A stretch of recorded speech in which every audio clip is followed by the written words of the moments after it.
news. That's what I meant to do. Okay.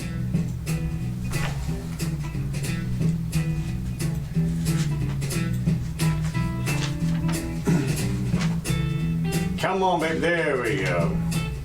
What's happening? It's the Jimmy Doane Show. Today is the 17th of July, 2019, years after something happened. I'm here with Jimmy Doane. I am Counselor Curtis. We do this twice a week these days, live here on Facebook. This is live, no net, 4 o'clock, Wednesdays and Sundays. I'll post a recorded copy, also with no net, up on YouTube right after this or shortly thereafter, with all the subjects time-stamped. Errors too, all of our errors. Oh yeah, leave and them all in there. I'm nothing like the old engineer who used to make us look brilliant. Well, you know what today's theme is, don't you? Today's theme? Racism! Racism! That's today's theme. That's it. Oh, just guessing. Oh my God, I'll tell you, it's just, you talk about the diversion, you talk about the, let's not talk about anything that really matters. We're not going to talk about the budget. We're not going to talk about the wars. People dying right well, left. To some people, this racist. This really matters to some people. I know it does, but it's just hysterical. Well, of course, there's two pieces of big news. One was yesterday, was the vote. Yes. Pelosi, she forced a vote on Trump to condemn Trump for his the name calling. Now, the name calling. Well, the thing was that there was an argument. Actually, the people got up, and some of the Republicans got up and said, although interestingly enough, I think all of the Democrats, except maybe a couple who voted not there, voted to condemn him, and four Republicans went along with it. Yeah. But so it was whatever they did, it was, the vote was to condemn it. But one of the discussion pieces was they came up and said, "This is a racist thing. We're not supposed to use racist. It says we don't use racist in this body." Right. And of course, well, we didn't call him a racist. We said he said racist things. He's not a racist. You're talking about the Nancy thing, what she said, and whether or not her words were going to be stricken and that kind of stuff. Yeah. Yeah. So they go back and forth. But they go back and forth. To me, this is here's the analogy that springs to mind when this entire weekend has firmly lodged into my head. If you've ever had kids, yes, I know that you have. You must have seen this at once. Although I'm not sure we did this, but pretty much every kid does this. At some point, the older kid or one of the kids figures out the exact button to push on the other kid. Right. And at one point in their universe of development, it's just touching. Right. Okay, so you've seen this before where this Donald Trump is the big brother and these are the little sisters, and he's touching me. Yeah. He's touching me. Yeah. And he's sitting there doing this. Right. And they are losing their minds. and of course, and you're sitting in the front seat going, "Now, Donald, don't touch them, and don't make me come back there." That's right. And of course, he's doing exactly what he needs to do. Touch. I mean, just exactly what to push their buttons, and they're going for it every time. And of course, you're on your way to Disney World, and so they're screaming, "How come he still gets to go to Disney World?" And you're like, "Listen, it's just touching, okay? He's not doing anything to you, he's not grabbing you or punching you or anything, and they're like, 'Why are you touching me?' And you're like, look, it's just suck it up, get over it." And to me, this is adults talking about name calling. Yeah. I mean, how juvenile is this? They actually took a vote. Like well-paid adults walked their happy asses over to the House of Representatives and cast a vote about name-calling today. I mean, to me, this is like, this is amazing. I mean, well, they did. Of course, they pontificated that this wasn't about that at all. This was about the House of Representatives needs to be above all this and blah blah blah. Well, of course, you just went down into the swamp with the vote by itself. You don't. And that's the complaint. All of my left-wing friends have come on this diatribe of how Donald Trump has influenced the zeitgeist and corrupted us, quote unquote, actually has helped violence. Right, promoted violence. And there's all these conclusions about what Trump supporters now legitimizing racism and all this stuff. Like, I mean, it's like they have this image of a bunch of guys in the white hats and tiki torches in a barn somewhere going, now we can march. You know, I mean, what are you talking about? I mean, maybe these people exist out there, but it seems to me like a whole bunch of people in the back seat of the car are just losing their minds because they're being touched. Because they're being touched, and it's like. And that's all it takes. You know, that's right. Yeah. Well, I mean, this is a tweet we're talking about. He's on par now. Did you see the thing about him and tying Andrew Johnson as the most racist president ever? No. Yeah. Okay. So an article came out. You know, now this top men came out and have told us, in case you didn't already know, that Trump is such a big racist that he's now tied at the bottom with Johnson. Okay. Forget about the dozen. We got a dozen of our president's own slave. Hundreds of slaves. Jefferson owned 600 slaves. Even the revered Supreme Court justices were slave owners. And in fact, they ruled. Taney was one of them that ruled that slavery is peace. Sure, that's property. At the time. So anyway, yeah. But my point is that they've this is like crazy town. Go ahead. Well, I thought it was interesting. Then Trump, of course, fired back, as he does, double down, triple down, whatever it is. Right. He slammed Pelosi's accusation on Twitter that he wants to make America white again. Right. I'm not racist. You're racist. Yeah, right. I'm not racist. I'm not touching her. That's a very racist me statement. This time. Somebody would say that and make America white again. That's very, very racist. Well, I didn't touch her. No, they didn't touch her. Right. Who would? Okay. So anyway. So they voted on. They just voted on. He's not a racist, but he made racist comments. But he's not a racist. She does not call. They did not call Trump a racist. Let's see what I had. Another thing here I want to say. It's not really about Trump, says one guy, and said about the resolution. This is about us. It's about who we are in this institution and what we stand for and what we believe. So there's another guy who is under the influence of what he perceives to be Trump's influence.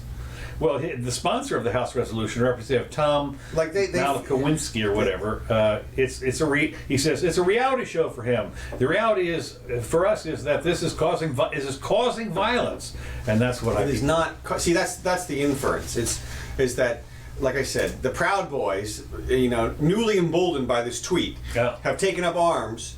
And I guess Antifa, right, or somebody. Yeah. I mean, of course, we haven't seen any of that yet, but that's but it could be in the works as far as everybody's concerned. No, this is a tweet. This is amazing to me that this, and like you said, it absorbed all of the weekend's news. I mean, suck the oxygen out of anything that mattered. I mean, and on all the networks, everybody. ICE raids, forget it. That's right. Border overwhelmed. No, we don't care. What did he tweet? Yeah. Who did he call? Well, it did turn a nasty name. Speaking of the ICE raids, it turned out that was a nothing burger too. Apparently, they caught about 3 people or something. Right. Well, and also there was I meant to mention this last time. There was a question as to who exactly of the 11 million he was going after. Right. And the sort of common knowledge was that he's not just going after anybody. He's going after people who have court-ordered deportation orders.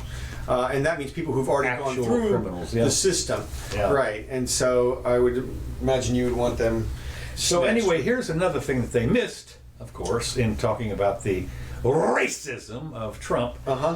Beware. The IRS is eyeing your inherited money. Well, before we get to that, let me say one more thing about the actual thing that he tweeted. Okay. And this is there's 2 things. I mentioned last week when he, I'm sorry, I just got to mention this, but I said the last thing he said in his first series of tweets showed you clearly that he was joking. Okay. But I couldn't remember what it was exactly. But what it was is, he said, after he told them to go home, he said, Nancy Pelosi will arrange your flights for you. Right. I'm sure she would be happy to. Okay, there's no question that's a joke, okay? Right. Because there's no question that she has nothing to do with flight arrangements or anything, right? So you should have known right away it was just button pushing from the beginning. Sure. And then at the back end of it, he is so good at the trolling that when he said what he said, which is go back to your countries, he followed it up with what you would consider in law parlance to be qualifying words, which undoes what he previously says. Okay. The qualifying words being, of course, then come back. Right. He said, then come back. After he said, go back to your country, he said, then come back. If you were ever trash talking somebody on the street, an immigrant, and you were telling them, go back to your country, you would never say, and then after you get there, you can come back because we need you back here too. Like it's totally ineffective as a slur if you say come back. Right. And yet they have All is forgiven, come back. That's right, but they have conveniently left that part out of the statement. But if it was a legal case, if it was a law that you can't say racist thing towards people, and the standard were beyond the reasonable doubt, you could clearly use those words to undermine any conviction and say this obviously is reasonable doubt because he says come back. If he was really racist, he wouldn't say come back. Okay. You know. Well, again, I'm just saying. Like it's you like say, it's perfect trolling. Oh yeah, no. He's a genius at the trolling. Bad, yeah. Well, so speaking of trolling, Scott Adams here simultaneous sip. Ah, yeah. And mine just did yours. Okay. Mostly simultaneous. Let's see. Let me see if I got a couple of things here before we get on to one thing I did notice. There was a headline. Mm-hmm. It says, turbocharged trannies outperform as semis suffered. Crude and cryptos crash. And I'm sitting there thinking, turbocharged trannies? In this parlance, of course, I had to go look it up. What they meant was the transportation index. Okay. They call them the Dow Jones the transportation index. I'm looking at this thinking, who made this headline up? I mean, any more of these? If you'd said this 20 years ago, everybody would have known exactly what you're talking about. Yeah. Okay, but the editor's job has gone by the wayside, and I'm laughing at this. I mean, I really had laughed at this. Can't be right. So it was. Okay, moving on kind of a side note here. Beware, the IRS is eyeing your inherited money. Now, having been in an inheritance business myself, I know that they are grabby. And I thought one of the things I thought that was interesting about this, one of the perils of being well off is the constant risk that the federal government and/or your friendly state or local tax local tax collectors will figure out new and different ways to snatch more of your wealth. Especially wealth that you earn the old-fashioned way by inheriting it. That's what I've said. I got my wealth the old-fashioned way. That's right. So if they have something called this Secure Act, that would eliminate a big tax advantage for IRA beneficiaries. A loophole. A loophole. Well, see what they want to do. They said few noticed when the House of Representatives in May overwhelmingly passed the imaginatively named Setting Every Community Up for Retirement Enhancement, aka Secure. They always have to come up with it. I mean, doesn't it just make you laugh? Act of 2019, the vote was 417 to 3. And Senate passage was thought to be a mere formality until Ted Cruz said, wait a minute, because the bill no longer includes a provision that would allow a tax-free section, 529 college savings account withdrawals to cover homeschooling. So they had a big hoorah about this, and to be honest with you, you would think that the Secure Act was basically nothing but a good news for everybody. I didn't put all this stuff in here because it's really in the weeds, but the way it was worded was, you ain't getting no break. We're going to get your money one way or the other. It might not be tomorrow, but when you do this withdrawal, and they had some new ages involved in there and everything, but this was all legerdemain, this was and so forth and so on. And it has to be, because at the end of the day, they're still taking the money, right? Like you say, and it's just interesting that when you try and protect yourself, they're going to find a way to grab it one way or the other. And I've always said that there shouldn't be any inheritance tax at all. I mean, death tax at all. Eventually, they're going to get it. I mean, one way or the other. I mean, it might, other than there are some laws that involve trust funds and stuff that are tax avoidance laws, but without those laws, if you just left a lump in the bank, untouched by the government, let's say, as the inheritance, here's $2 billion to you, son. There's no tax involved or anything like this. After at least maybe that generation, but certainly the one after that, it's gone. It's squandered. It's spent. It's in the economy. Well, if they can get it sooner. I know, that's the thing. They're greedy to the point where, you talk about greed, these are people that want it now. Well, look, but they're going to spend it on benevolent causes. Yeah. And look, and here's the thing. The dead people never complain. That's right. They never complain. That is, well, but they vote in Chicago. That's one thing. They vote. They might not complain, but they'll certainly vote. In Chicago, they may complain. They may send somebody after you in Chicago. That's true. That's true. Well, but, when the guy, if you vote the wrong way in Chicago and you're dead, they might send somebody over there to pound a few rounds into your grave. Yeah. So look, this is just the money grab is on. We've seen it. It's come from every angle, everything. They're considering every type of tax you can imagine, and that's what I like about. It'll be the save, One of the there's a 50-year-old song by the Beatles called "The Tax Man," and he talked about all the things you can tax. Yeah, they were lucky. They said 1 for you, 19. Man, that's right. Yeah, that's a good deal. That's 5%. Right. Good luck. No, it's 1 for me, 19 for you. Yeah, well, okay. That's a 95% tax rate. Well, it won't be long. Well, no. Well, it's been that. They've had it before on, Okay, then now this is something you keep up with. Cryptos are crashing as Libra hearing ends. Bitcoin back below 10K. Well, 10K. A couple of things to consider about this. Peter Schiff had a big deal on why Bitcoin sucks, right? Yeah. And he did say one thing. He said, if you consider it as a store of value, gold is better, blah blah blah. And then he also he touted his way of actually using gold. He says, I have a special fund, gold fund or whatever, and you can go into Starbucks and spend $5 worth of gold on a cup of coffee if you use this method. Okay. Right. Well, that's one way. Yeah. Blah blah blah. But who's doing it? I thought it was quite clever. It is clever. It's very clever, but it has to be universally accepted. What's interesting to me is that more people will take a Bitcoin than will take gold. Well, the thing is that what we're talking about here is not actually taking anything so much as transferring something, some digits, a record about the thing. Right. And so the thing about the difference between the Bitcoin and the Schiff coin, basically, as what it could eventually become, is that the Schiff coin is actually backed by an asset. Right. And so it can actually appreciate in value as it's just sitting there if the asset actually appreciates. Okay. But, of course, the only reason it would appreciate is because more people would want it. Well, they bid the price up. That's correct. And Bitcoin's price has been bid up from a nickel to near 20 grand. Oh, yeah. Look, I mean, to me, Bitcoin...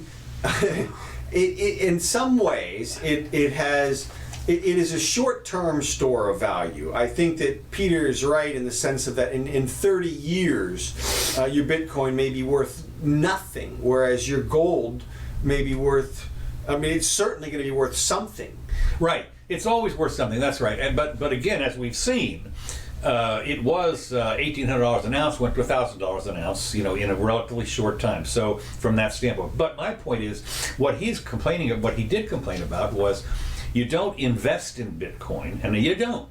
It's not a store of value. It's not. As far as I'm concerned, it's a medium of exchange. Well, it is a way to buy something secretly, and that's what everybody objects to. The simple fact is, you can transfer, and I've done this. When they said, "Well, we take our donation in Bitcoin," and and you can transfer a 10th or a 20th or a 50th of Bitcoin to somebody, and at that time, now what they do with it is not my problem, not my business. Yeah. But my point is that at that time, it's a fairly anonymous way to make a transfer. Yeah, and that must be the case because whenever banks or people are ransomed, now they demand money in Bitcoin. That's right. And so it clearly has a more fungible property than regular cash. You can use it internationally. It's like an international currency of sorts. And so and the transfer fee is virtually zero. It's true. It's true. It's very convenient. As I've said before, if you want to mess around with the cryptos, check out the app Coinbase. If you're an Apple, if you have an iPhone, Coinbase is a great app that allows you to transfer money between your bank account, back and forth between several different coins, buy them instantly, sell them, send them to people, that kind of stuff. I like that. It's great. It's so neat. Well, to me, when he was talking about the disadvantage of Bitcoin, Schiff was talking about, he was mostly talking about, and I agree with him, as far as a store of value is concerned, and it's not backed, of course, regular money's not backed by anything, and all fiat money, I understand that. But as far as... what that means is that its half-life is much, much shorter than other stuff. Could be. The other thing, the little minor problem, of course, with gold, is if you happen to have a Krugerrand, and you want to buy coffee, you have to go to the coin shop. They're going to knock off 5 or 10%. Well, but with a system like Schiff's, then you don't have to do that. I understand. And of course, for our listeners who don't know, what you do is you take your gold, you deposit it with his group, which is Euro Pacific Capital or Euro Pacific Gold or whatever it is. Right. And then they issue you basically a credit card. So what you do is you buy against your gold store, and then the gold is nominally transferred around to other people. Now let me ask you this: what happens as the price of gold goes all over the place? Well, it's yours on that day, is what you're. Okay. So in other words, if you decide, if you have figured out for some reason that whatever gold is today, $1,400 or something an ounce. Yeah. Roughly say 1,400, and you decide to go buy something for $1,400. Okay, that's today. Right.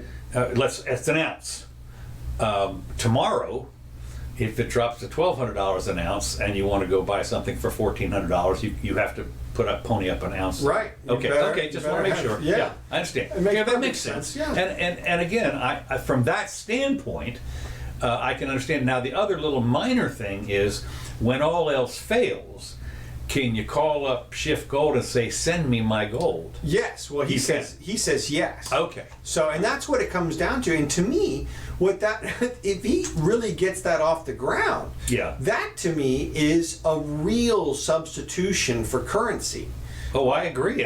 It was a real substitution until 1971, when Nixon closed the gold window. Well, right, and I mean, and you look back at the amount of currency in circulation, and obviously after 1933 things changed. Well, the problem was, it was pretty obvious that the Federal Reserve had inflated so much that even there were people that were starting to realize that there were problems, because there wasn't enough gold backing to handle all the currency that had been issued by the feds. Yeah. And so now you have to turn in your gold. And so, in the same people that dumped their booze down the thing in 1919 or whatever, when the Prohibition came in, literally, my mother was telling me that her mother-in-law literally went out in the thing and dumped, bottles of booze. So because that was the order. Yeah, that was the order. And of course, there were a lot of people that turned in their gold, which is as an aside, a little bit of a problem. All the gold that's been melted down and supposedly held in the Federal Reserve or Fort Knox, a lot of it is at 92% gold. It's not pure, so whatever. Okay. You could make it pure, though. Oh, no question. But I'm just saying that if you just go weigh it, you have to assay it and everything like that. So, I mean, here's my thoughts about this. When you talk about this, now the other player in the game here is now Libra and Facebook. Right. Now, the Libra thing, when I first looked at it, because it's backed by a basket of currencies, I thought, well, the United States is bad, blah, blah, blah. It still can be anonymous. Well, and it still would be better than if it was backed by a singular currency. Single currency. That's right. Even if somebody has a hyperinflation, the chances that the whole basket will hyperinflate simultaneously is much smaller. Right. Well, there's going to be an average, and you know this, that even if they do, even if all of them decide to inflate, they're going to be at different levels. So the average always has to be below. And if anyone tries to inflate too much, they'll ditch that as one of the reserve currencies of the basket. They haven't said that, but I'm guessing they would. Well, right. Well, Yeah, they would. they certainly would. It would. Yeah, they would have to. If the Zimbabwe dollar had been in there, they would have exactly. said, we're out. You're out. That's it. You're out at you're 10 trillion or whatever That's right. it is. That's right. And so the Bolivar, bye-bye. So it's interesting because it's almost like a little mitigating flow valve on the currencies. I mean, you could see a minor currency begin to corrupt itself, and everybody dive into the Libra as a way out of that currency's. Well, I think it's interesting because they've started to have hearings on it, and it's my understanding that at this point, since they probably don't understand it, they've decided not to do anything. Well, I saw a tweet from AOC. Okay. That said that they need to look into the Libra and Facebook and whether or not they want the quote-unquote tech giants in finance. Yeah. Right. We don't want them in there. No, see, you can't trust them, right? You trust the government, but not gonna trust Absolutely, Facebook. And here's the thing. I mean, she's got a whiff of it, okay? Which, you know what'll happen. I mean, very quickly, I think that will turn into this, that Facebook's trying to do a currency. I think that they're gonna snap them back in some way. I think it's too dangerous to the US dollar. The way that well, anytime the dollar's threatened, you can bet. I mean, as we said before, that there was that one guy. Is he still in jail? I don't even think. Not Von Nothouse. I don't know. Maybe so. But I mean, I could even see them coming down on Schiff's operation for having the. Yeah. You know, it's too. It's too I think, good. in fact, I think that his stuff. If I'm not mistaken, unfortunately, it's like with Goldman Sachs. He's got it in some very recognized bank. Okay. So, I mean, it's not in the Bank of New Zealand vault. Right. Or even a Swiss thing. Right. Well, yeah. No, I mean, he's in Puerto Rico, so it's not like he's offshore. Well, he's also in Connecticut. Right. His own. He says he was the other day. He was broadcasting. Okay. Well, we can move on. We can talk about that. Speaking of money. Okay. I love this. Agents unearthed a, quote, pile of cash, diamonds, and a passport from a foreign country in a safe belonging to Jeffrey Epstein. Prosecutors told Judge Monday during a bail hearing. Now, he's still in, right? They put this off. I don't, okay. $77 million. He wasn't going to write a check or bring in a boatload of cash. Federal authorities are arguing that for Epstein be denied bail and remain behind bars until he's tried for sex crime charges allegedly involving underage girls. Just this morning, the government became aware of a safe that contained a pile of cash, diamonds, and an expired passport from a foreign country with a picture of the defendant under another name, said the U.S. Now, what gets me about this is, first of all, they got into the safe. They found a pile of cash, diamonds. You wonder how much of that was put into evidence.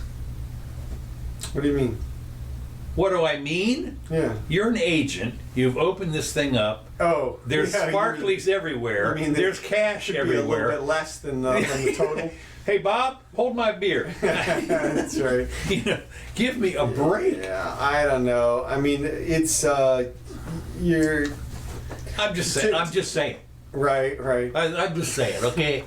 To me, that's exactly what you would have in a safe: is cash and valuables. I mean, that's what a safe is all about. That's what it's for. Safe is short for safety. Right. Now, the thing about the passport with a different name on it. I mean, I don't know about you guys, but if I had $1 billion, I'd damn sure have a bunch of passports with different names on them. Absolutely. Well, I mean, look, if what was it? If not John Wick, but some of those guys, they totally. You have which one do you want to be? Which one do you want to be today? Okay, that's right. Russian or whatever. That's right. And you're in a little house, a little cabin in the woods, the mountains somewhere, digging up the floor or something. Okay. Right, like of course you would, because why wouldn't you? I mean, what else are you going to do if you had $500 million or whatever this guy had? I'm there. I mean, it's conceivable that in order to be legal, you could go buy a passport from the Dominican Republic or something for $500,000. Oh, of course, with your name. Absolutely, So, or with Jose Canseco on there, or whatever you want. Your picture, exactly, or his picture, or whatever. You know? Well, no, you want to have yours on there. Yeah. But we're going to talk about that here in just a minute. Look, and so you would totally have that, and I can't. I mean, if I was a judge, anybody with over $10 million would be a flight risk. I mean, so what? Well, that's your standard for bail. I suppose it's half of the standard for bail. But, well, yeah. But how much bail do you do? I mean, here's a guy enough to motivate the bounty hunter to go get him, or enough so that he'll come back for it. Okay. And so, yeah, I mean, unfortunately, with a guy with that much money, there's, it's some ridiculous amount of money. I mean, half. So the $77 million, he puts it up, suitcase here. Right, and then he disappears. Right. And every only bounty has hunter on the 430 planet is after him. Well, actually, that would be his money if he did it that way. Right. That's true. Right. So they just take that money, and he's left with a mere 430. That's right. In his in the Congo or whatever he is. So yeah, I mean, I can't imagine. That's. Okay, moving on. Sure. Now, we talked about the UFO people of Area 51. Yes. We talked about that. Yes. Okay, it's come up again. Okay. Because now apparently there's 1.5 million people that have signed on. Yeah. And said they're interested. 25 people. They've pledged to meet up and storm Area 51 and so forth. And of course, they've said now, they've made it pretty clear that they're going to shoot to kill. It's an Air Force base. It's an Air Force base, and if 500,000 people charge on there, I mean, I don't know. Look, here's what's going to... First of all, again... It's 20 miles away. Okay, and then so let's assume that they pool at some location in the desert somewhere, and they're talking about the town where they're going to pool. Okay, great. And there's no way they get more than a few thousand people. I don't care how many people show up. Okay, so you're hanging on that, a few thousand. I do. So what if they get 100,000 people, which is just insane, like a full football game, right? Now, of course, these people are going to be they're going to be reasonable people, logical people. They're certainly not going to have any kind of mask on. They're not going to be wearing the little antenna, and speaking Klingon or anything like that. Man, these people, it's going to make the Comic-Con look like wouldn't that? Now, you want a reality show, you want to video this and put it on YouTube? Right, well, that's what I said. You go there with, like, your, like a striptease squad or whatever, and you just, you could clean up. But, this is terrible. Look, the bottom line is they're not going, and if they do, like you said, they're not running the 20 miles through the desert. 15 of them are making it to the chain link fence with the razor wire on top. Okay. Well, they're gonna, okay. Let's assume that they get through it. They're not, because they can't. I mean, there's no way they can get through. It's not the Berlin Wall. I mean, it's a fence with. All right. Yeah. Okay. So let's just say, like you say, one of them brings a remote control Bobcat, and they drive that through the fence. They make a hole, and dozens of people start going. Okay. So then, like I said, then they bring out the chopper. And the Black Hawk basically hovers above them with the guns trained on them, and the loudspeaker says, "Get out!" And they charge. We don't want to have to use. This would be like, but wouldn't you think it might be like Kent State? Yeah, but no, because there's just nobody is going to be willing to give their lives to find out. It's a fun thing, it's fun and everything, but nobody is desperate to get to the inside of that place. And so unless they're nuts. Unless they're totally nuts. Totally nuts. And like I said, and that's, like I said, 10 people get to the chain link fence with the razor wire. A few of them get over, under, whatever, without getting too cut up. Bloodied. That's right. And then they're beating on the big door on the outside. Right, yeah. Okay, when the MPs walk around and arrest them. And then Data comes out all hairy. Yeah, right. We'll take these two downstairs. Yeah, exactly. That's what, like I said. He was the doctor in, what was that, the 4th of July or something? Yeah, Independence Day. Yeah, that like was I Data. said, the thing to do is, if they show up, is to send a SWAT team over there dressed as aliens. Yeah.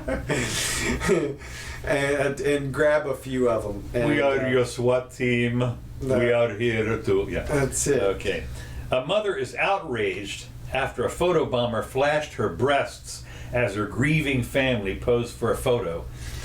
Now, what had happened is the family had gone to apparently the grandmother or somebody like this, and they had decided to go over there and grieve at this mausoleum, someplace, whatever it was, doesn't really matter, and snap some pictures. And when they got home, they're looking through the pictures. They go, whoa, wait a minute, and here's this chick. Good look. I mean, I didn't see the whole thing because they blacked it out. But I'm guessing some decent looking chick is there flashing her breasts out there on this picture, and everything's all exposed and so forth.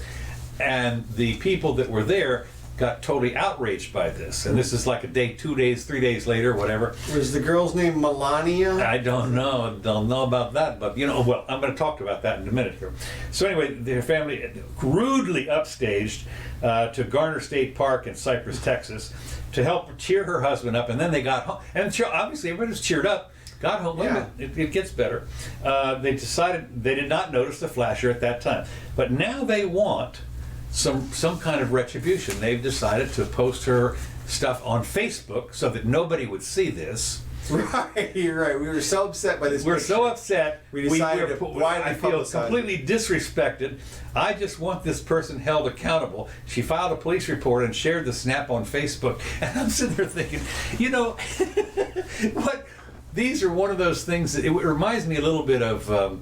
One of the Hollywood people was that a helicopter flew over her place at Malibu and took a picture of it, and she was all upset that it was her house, and so she complained, and up until that time nobody had known.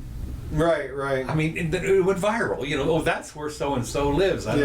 There's times to when you let it go. Well, look, seriously, there's a high-tech method of solving this problem. It's called scissors. Right, exactly. You cut the person out of the photo, That's right. and if necessary, you could Photoshop some clothes onto her, whatever you want to do. Well, it gets even better. Okay. It gets better because one of the things I've got here is, let's see, this is tech, some more tech stuff I've got here, but okay. Let me just mention, along the same line, before I get to some other stuff here, is Stallone in Terminator 2, how one Deepfake, it's now called, Deepfake prankster, is changing cinema history. Now, did we talk about this before, where you could put realistic, absolutely facial everything, total, well, they could certainly do this. And now the problem they've got is, you can download the thing to do this. It's like in the common... Now everybody has to double check. Right. So anyway, springing to life in the past couple of years, Deepfakes uses artificial intelligence technology to combine and superimpose new images and videos onto existing source footage using machine learning. That could mean anything from face swaps to mapping one person's body onto someone else's movements. The results can be jaw-droppingly realistic, which is why people are, quote, worried about it. Well, you can worry about it all you want, but this is like this is the cat's out of the bag thing. That's done. And of course, what happened is we've always been worried about fake news. We've been worried about a lot of things in the past, and of course, one of the things we've seen up until is and they label it. It's called fake lip reading. Right. Yeah. Where you see somebody talking and they superimpose. And of course, one of the most famous ones is the Hitler one in the bunker. Yeah. Where there must be 1,000 things of that, just hysterical stuff. So anyway, we don't. Apparently, the guy that is starting all this, his name is Control Shift Face. Okay. Because Control Shift was Control Shift Delete is the old way to start your computer or stop it or whatever it was in the DOS days 30 years ago. Okay. Anyway, raised an important point about the world of deepfakes, and so the code is freely available online, capable of placing any actor, alive or dead, into any movie you can think of. And of course, the movie people are going to use this because they're going to bring back people. So far what they've done, I know that in one of the movies, they used some outtakes on Carrie Fisher, I think, to do some stuff. Yeah, but it doesn't really work. It's, you just can't, that's if you see it on there, it's not bad. No, I know it's not bad, but for cinematographic Maybe okay. art. Well, it's getting better though. You think about it. I mean, know it's getting better, but it's right like now. I saw a fantastic movie the other day, and the villain was entirely CGI. Okay. Now the movie itself was fantastically written, I thought, but the problem is the CGI makes it more or less a cartoon. Really? Yeah, you can't. It's even though it's realistic, it's like your mind can tell somehow. It's just not. Well, because it's too unrealistic.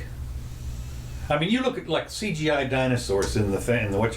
Yeah, They look pretty real to me. they do. It's true. There's no question. They do a really good job. With Great that. job. I But- mean, and that was, and I was telling Mrs. Jimmy when the second one came around. I said they filmed a documentary on this. They found the dinosaurs. Yeah, right. Yeah. Well, I don't know. There's just something. It's like remember in the last one. Now I'm gonna sneeze. Remember in the last one, the dinosaur turns invisible. Right.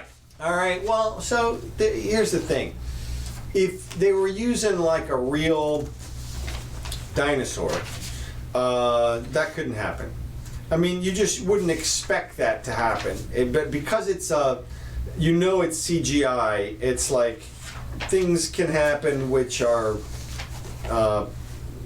too far outside of the scope. Yeah, of I understand that. Yes. I mean, no. I mean, that was one of the great scenes, of course, when when the dinosaur, appeared out of nowhere. It reminds me, this has been done before. It was really hysterical. I've been watching. I was on Roku. You can get some old timey movies. The original 1930s Flash Gordon, okay. black and white. And one of us is Flash Gordon and the Clay Men, C-L-A-Y men. And they did a pretty good job of having the clay men. They look at this tunnel, it's all kind of black and white and everything, and it looks like it's all clay walls, and they had them come out of the wall. That's pretty damn good for something almost 100 years ago, I thought. So I just to bring it up, Right. to tell you. I thought you were going to say the Invisible Man, where they just do like the footprints on the ground. Oh, yeah? And then something moves. Like there's no outline of the guy. There's no special effect. It's just the divots in the sand or whatever it is. Well, they did, of course, one of the great divots in the sand, which I thought was didn't quite make us one of my most favorite movies was the one, from the 50s. What was it called? Come on, George. See, this is Alzheimer's kicking in. This is Forbidden Planet? Forbidden Planet. And they had the steps monster. Well, the monster was made out of like electrons or something, so there wouldn't have been any steps. Yeah. Okay, whatever. Okay, now we're going to get on to tech giants. Tech giants. Oh, There's okay. two things, huh? Okay. There are two things to consider here. Yeah. Tech giants brace for Washington showdown in echo of Bill Gates. Now, about 20 years ago, at least 20 years ago, Bill Gates was hauled up on Capitol Hill to testify. And he didn't do all that well. One of the things that they were considering was they decided to take him to task because the operating system had gotten too big, and they thought it was a monopoly. And one of the problems they had with it was that Bill Gates had included the browser in the operating system, and people were complaining. Netscape especially was complaining that because Bill Gates, when he would license the operating system to any Dell, all the people that were making PC compatibles had to buy Bill Gates's operating system, and it included the browser. Now, not that you couldn't say I want to have Netscape or whatever the current browsers were, but he made it really easy for them to use Explorer, whatever whatever. And so they hauled him up and said, you can't do this. And I think ultimately he might have had to divert. He had to get it separate so to make it easier for somebody. But I looked at this and I thought, why would he was still pretty young then? I mean, not young, but he was in his 30s, I guess, or something at that time. And I thought to myself, this is not a monopoly, and I said, because at the time I was using Macintosh, and I said, Bill Gates never showed up at my front door with a gun, said you have to use my operating system. I mean, it's just that simple. And we've seen how a lot of that stuff worked. Well, now they're doing it again with the shades of Bill Gates. They have hauled up Google, Facebook, Apple, and Amazon. All their CEOs or whoever their fancy people are set to appear yesterday, Tuesday, before the House Antitrust Panel, whose Democratic chairman is leading the investigation into the market power of the biggest tech companies and their effect on competition. Now, one of the things we've talked about as being free market type people is that these people are clueless. I mean, I would love to, I realize that VCRs are not being used anymore, but these are the people that might be able to actually program their VCR because they're so back in things, give them a smartphone, and I don't know what's this all about. I don't know. I'm still using a BlackBerry. Anyway, the report of the University of Chicago Stiglitz Center a year found that digital markets tend to be winner take all, in which one firm comes to dominate. That creates an incentive for the companies to edge out new challengers that could threaten their dominance. This is the most stupidest thing I can. This is a study. Top men, experts in the field came up with this. Have determined in this field that is now years old.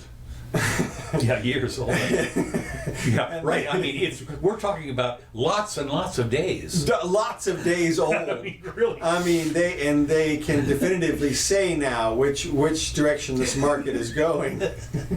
Many days. Serious days old. And of course this entire industry, like if you had showed up in 1994 and said, listen, next year I'm going to start a business, and in 5 years I'm going to overtake NBC, ABC, CBS, Fox, and people would have said, those guys have a monopoly. Yeah, that's what they would have said. Yeah, no, it's true. And yet here we are 25 years later. Well, you think about it. I mean, speaking of monopolies, it was really funny until now we've got the internet, and even here locally in town, our newspaper has shrunk to something. Of course, it's all kind of a liberty thing. And I was reading this morning people saying, our mullet rapper, our local mullet rapper, and so forth, because they're totally liberal. And a lot of people said, well, I'm not going to subscribe to this anymore. And nobody would have said anything like that in '93. Everybody subscribed to the Gainesville Sun in '93, but then it was, but not anymore. They've got this competition. Yeah. So anyway, well, this doesn't surprise me. The Congress has got to go after the big guys. I'm surprised it has taken them this long. Actually, they sit up there. Yeah, look, they got nothing better to do. No, they do. They hold a meeting to condemn the president for name calling. Right. That's their top priority. That was the top priority. So they're going to let this go by the wayside. And so it's taken them 20 years to come around to take control of the .coms. Well, it's interesting because even back then, when you think about the geniuses that were in this business for years, when IBM first invented the computer, they said, no more than 6 or 7 of these will ever be needed. Right. And of course, the rest is history. And Bill Gates, even in '95, was way back on the internet. I mean, the Netscape was going crazy and everything like that. And he said, whoa, holy smokes, maybe I ought to get in on this. But he was late to the party, and it's that sort of thing. Anyway. So what I like is this. Here's the results of this study. Lack of competition can lead to reduced innovation. Are you kidding? I mean, competition is what fosters 100% of innovation. When you look at anything, they said lack of competition. A lack of competition can reduce, which harms consumers over time, according to the lack of competition. Lack of competition is what they're saying can lead to reduced innovation. No, it doesn't. Competition. What competition does is enhance innovation. Right. It says reduced innovation. They use a double negative. Right. A double negative. So which harms consumers over time, according to the report. This is absolute. This has never happened in any industry where you actually had competition in a free market-ish type thing when people got ahead of the game. Innovation has always spawned higher quality at lower price across the board. It says that. It says lack of competition. It says that. But the thing is that what they're saying before they say that is that there's no competition in this field. Right. Okay. Because because these fields, quote unquote, tend towards singular dominance. And then they also say, if you notice, they say that these big companies will tend to snap up competitors. Well, that's the competition. Yeah. I mean, if there are people to snap up, then there is, by definition, competition. Right. So, I mean, the study defeats itself in 3 sentences. Right, it does. And speaking of that, of course, is the idea is somehow that these big companies, because they're ersatz monopolies, snap up the competition to stifle whatever this competition has come up with. Right. Yeah. Well, no. To incorporate it. They incorporate it. I mean, they bought Snapchat for right. Exactly. The Oculus thing, right, or whatever. Exactly. They've been buying this thing exactly. So they incorporate that new technology. So anyway, I thought that was. You always hear that about the oil companies have a car that runs on air. And, that's right. All you gotta do is blow, one time, and you got enough gas for 100,000 miles. But they don't want to use it because they want to sell you oil. Right. Well, the problem with that theory is that if they had a car like that, they'd want to sell you that car. Oh, for sure. Yeah. Well. Yeah, okay. E-commerce trade association NetChoice, which includes Google and Facebook, will tell the committee a different story. What they said, and they point out rightly so, is that the platforms give small businesses the opportunity to target large audience of potential customers through digital advertising. Not long ago, the only choice of advertising was the local newspaper or television station. Now, you think about the people that literally today there are millions of people on eBay, for instance, with their own business. You can get on Amazon, for God's sakes, and they will do your stuff for you. I mean, it costs almost nothing to set up your own store. All over the place, and it's just amazing that they can say in one breath, not long ago there were unchallenged the newspapers and such, and yet today they're saying that these new current unchallenged people are really unchallenged. Right. They're challenging themselves. I mean, it's so funny when you think. Well, of course they are. Yeah. Of course, everybody is. Of course, people are. Those companies spawn, one another and their own competitors. Well, anyway, no, I mean they do. I mean, somebody was telling me one time, when you think about the monopoly type stuff, McDonald's comes to mind, for instance, in a way, because they're McDonald millionaires. Well, once McDonald's is all over, Wendy's, they're all Bob's Burgers, even the local thing. Same thing with Starbucks. There's 5-10 stores here in town. Pizza's another one. There's always room for one more to find out on any of this stuff. So, and I can tell you, when people talk about 5 or 10 years from now, would I bet on Google and YouTube and those people being here or in their dominance 5 or 10 years from now? Not all of them, for sure. No, not all. One of them will go down for something. Sure. Yeah, so I'm not betting on that. Now, the little bad thing is that President Trump apparently has taken Peter Thiel's supposition. Now, I think he is in the administration, that Google could be in cahoots with the Chinese military to heart. And Trump agrees Google should be investigated for treason. He's a little broad. Claims that the Thiel, and I forget what Thiel is in the administration, but he's a top advisor, and he calls Google treasonous because they might be working with the Chinese government, and the Trump administration should, quote, take a look. Well, okay, another diversion as far as I'm concerned. We'll see. Yeah, we'll see. Let's see what they actually do. All right. So we talked about the Deepfake stuff. The other thing that I thought was interesting, I saw this headline, this is just a quick note. Chatgate.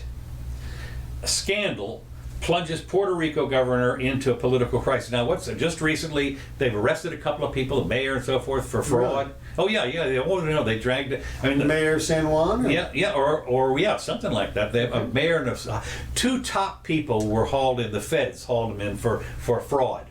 And apparently, they've been raking some money off, I'm guessing.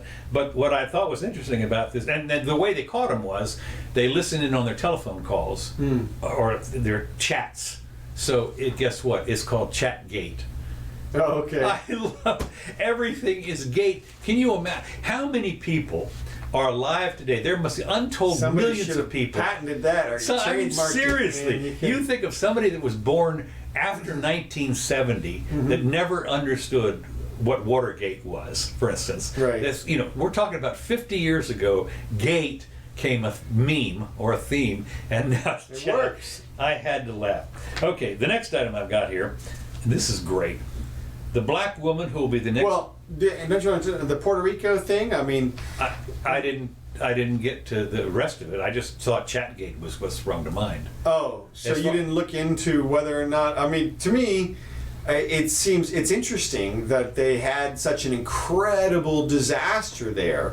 I mean, I realize it was a massive, massive hurricane, and it hit them dead on. Right. But at the same time, it was like a year and a half or something. I mean, there's the power situation, and what happened to the Elon Musk and they were going to try out the weather balloon internet and all kinds. I just haven't heard anything. It's like, No, I haven't either. Well, yeah, that's another story. We'll have to look more into that. Okay. Right now, I don't know. I did kind of look into it, and apparently, you know, when you have all this money going down there, and of course they're always complaining there's not enough. It's like Afghanistan. I mean, I have something well, to not get only raped off that, the but top. it's being a U.S. territory. I've got to imagine that it received significantly more donations than Haiti. Than Haiti, right? Or- Well, of course, the Clintons, of course, are responsible for Haiti, so that's another story. I never but you're- understood that. Yeah, no. But the simple fact is, you're right about the donations. The We'll check real it out. problem was that Puerto Rico had, prior to the hurricane, that's what really blew them off the map, because prior to that they were so far in debt because of government stuff. They were in the hole anyway. I know, but I thought that would be the catalyst for them to. I mean, their entire debt is under 100 billion. It's probably like 75. It was billion. 75 billion. Yeah, what about? But Well- for them, that's way beyond anything. Well, yeah, but in terms of like hurricane relief, I guess that's only a few $billion, So Yeah, no, it was the fact was there was no way to pay it back. Of course, not that they really cared much about that, but the simple right, fact is I expected a restructuring and a debt forgiveness or a haircut or some kind of thing like Yeah. that. But all right, we'll move on. We'll check the it black woman who will be the next 007. out. Right. New James Bond film will feature British actress Lashana Lynch taking over the famous code name. But that doesn't stop the legendary agent from trying to seduce her. This is what's interesting. However, traditionalists can relax. She's not the new James Bond. Right. She just plays it for a little bit. No, she's 007. Right. She's not James Bond. James Bond's Right. still James Bond. Right. So the character takes over the secret agent number after he leaves MI6. The story begins with Bond retired in Jamaica. Now, I don't know who's going to play Bond. I forget who's going to do that. But Spymaster M, played by somebody, calls him back in desperation to tackle a new global. This is like the 25th one. Yeah. Movie Insider said there's a pivotal scene at the start of the film where May says, "Come in, 007," and in walks Lashana, who is black, beautiful, and a woman. It's a popcorn dropping moment. Bond is still Bond, but he's been replaced by this stunning woman. So the question on the franchise is this going to go? Well, the rumors that I've heard are that she's only 007 for a short period of time. Oh, really? In the movie, yeah. I didn't know that. Yeah, she quickly gets promoted to M's position or something like that. Okay. And Well, then, that seems hard to believe because she's like young and good looking. Well, I mean, M's supposed to be old. I mean, I don't know that you can really fulfill that particular role. I mean, that particular role doesn't even exist in today's genre anymore. I mean, What? He's Wait, you telling me that's fiction? and the post-Me Too universe. The fact that this guy is sleeping with everybody is a little bit like ew. It's a little. Wait, speak for yourself, my friend. I mean, he does get the super hot girls, but you can't imagine. It would be hard to imagine a girl in that role as she's a man eater. I mean, it's not the same from the standpoint of Even today. Even with the Me Too business, it's not the same. No, it doesn't. No, she's not going to be seducing men right and left. Right, she can't. I mean, at least you couldn't. I mean, you could, but then they do that all the time. Right. I mean, it's just but not. What would that would hardly add anything to the story. I mean, that's easy. You think about the Russian, the femme fatales or what femme fatales and so forth that are ubiquitous in spy movies and so forth. They seduce men all the time. Yeah. So it's easy peasy. But yeah, right. That's the easiest thing in the world. You need to think about the super hot girl 6 different ways from Sunday. Yeah. And they've got a boat and whatever. I mean, it just changes the whole dynamic. You don't even have to be, to seduce some guy in his 50s who's a spy. You don't even have to be good looking. No, seriously. You have to be pretty much. You have to be female. That's it. That's all you got. They could cast Amy Schumer as the 007, and she'd do fine in terms of the seduction. No problem. She's getting handled. And but it changes the movie, so I don't know how they can leave it like that. Well, we'll see. I guess we'll find out. Yeah. Anyway, I'm done. Okay, I think I have one little thing. Let's see. Let's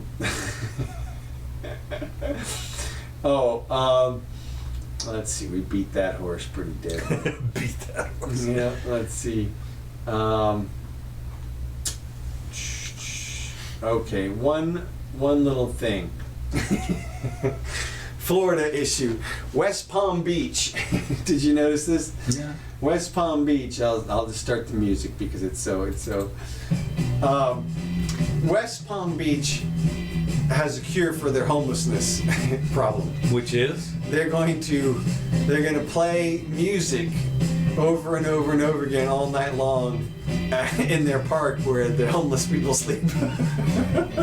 The question They're going to play one particular song. Right, no, I can understand that. The question is, what's the song? It's you wouldn't know it, but I went ahead and played it, and it's incredibly annoying. It is like it makes row row row your boat seem like a complicated a symphony. Seriously, it's called Baby Shark, okay? And most of the words are do do do do do do do do do, okay?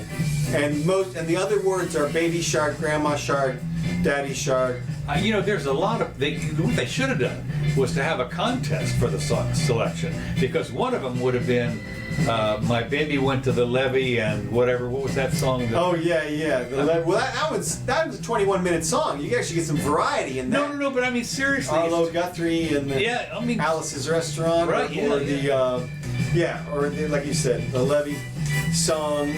Dave Barry would come up. Dave Barry has a couple of songs like that that he puts on his list. No, this is like what's new. What's new Pussycat playing over and over again. So the question is, who came up with this idea? The government. Yeah. You sit there and you're thinking, so everybody buys earplugs or? I don't know. I mean, headphones. Everybody suddenly goes out. The homeless people suddenly go out and they buy the wireless iPods. There'll be there'll be earpods. There'll be a giveaway group. The charity group. That's right. Down there with headphones. Earmuffs. No, it's amazing. I just thought. That's our government at work right there. That's the solution. That's it. This is, Baby Shark and Raining Tacos. It's interesting because governments have tried this before on 2 notable occasions. One was when they were down in Panama trying to arrest what's his name down there? Yeah, Noriega. They blasted. Oh yeah. No, they did that, and they did it in Waco. Is that right? Yeah, they did a lot of big blasting songs in Waco, and I think they might have even done some noises of some kind. But it is, I don't know, fingernails on a blackboard, whatever it was. Horn noises or something. I don't know. That's just interesting. No, it is stunning to think that people actually sit down and they vote on this. Adults, like I said. Adults. Well-paid adults. God damn. All those in favor? Aye. Thanks, everybody. Susie, Bill, Gene. Good to see you guys, or hear from you, or see your images there. These tracks brought to you by Kevin MacLeod. Thanks, Kevin. We really appreciate it. This one's called Rocket Power. We haven't heard this one before, just because we never got to the end of Happy Game Show, but we did. So, anyway, we'll be back on Sunday at 4 o'clock right here live. Join us. Oh, Hanging Dogs corporate sponsor. Love it. Love it. Well, now we have to check our Bitcoin account, huh? Oh, yeah. So, all right. I am Counselor Curtis. This is the Jimmy Doane Show. Another one in the can. That's right. That's right. So, we'll see you soon.